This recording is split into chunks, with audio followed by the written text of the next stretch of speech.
എറണാകുളം തൃക്കാക്കരയിൽ വിദേശത്ത് ജോലി വാഗ്ദാനം ചെയ്ത് ലക്ഷങ്ങളുടെ തട്ടിപ്പ് MS ക്രാസ് വിൽ ഇന്ത്യ പ്രൈവറ്റ് ലിമിറ്റഡ് ഉടമയ്ക്കെതിരെ കേസെടുത്തു. മാനേജിംഗ് ഡയറക്ടർ കായകുളം സ്വദേശി കൃഷ്ണകുമാറിനെതിരെയാണ് കേസെടുത്തത്. ജോയ് മോഹൻ ജോസിന്റെ വാർത്തയുടെ വിശദാംശങ്ങളുമായി ജോയി വിവരങ്ങൾ.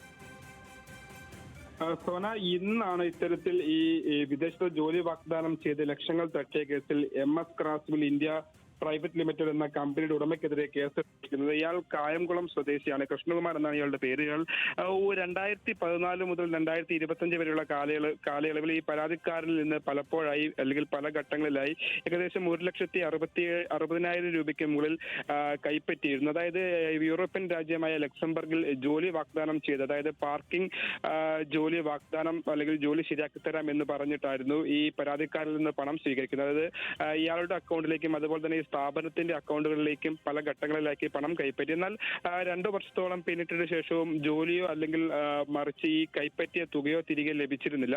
ഇതുമായി പലപ്പോഴായി ഇയാളെ സമീപിച്ചിരുന്നെങ്കിലും ഇയാളുടെ ഭാഗത്തുനിന്ന് യാതൊരുവിധ നടപടിയും ഉണ്ടാകാത്തതിന് പിന്നാലെയാണ് ഈ പരാതിക്കാരൻ പോലീസിനെ സമീപിക്കുന്നത്. നിലവിൽ പോലീസ് ഇയാൾക്കെതിരെ FIR രജിസ്റ്റർ ചെയ്തിട്ടുണ്ട്. നിലവിൽ ഇയാൾക്കെതിരെ, അതായത് മറ്റെന്തെങ്കിലും തരത്തിലുള്ള അതിൽ കൂടുതൽ പേർ ഇത്തരത്തിൽ ഈ തട്ടിപ്പിന് ഇരയായിട്ടുണ്ടോ എന്നുള്ള കാര്യം കൂടി പോലീസ് പരിശോധിക്കുന്നുണ്ട്. എന്തായാലും കായംകുളം സ്വദേശിക്കെതിരെ നിലവിൽ ഈ ഉടമയ്ക്കെതിരെ പോലീസ് കേസെടുത്തിട്ടുണ്ട്. സോന.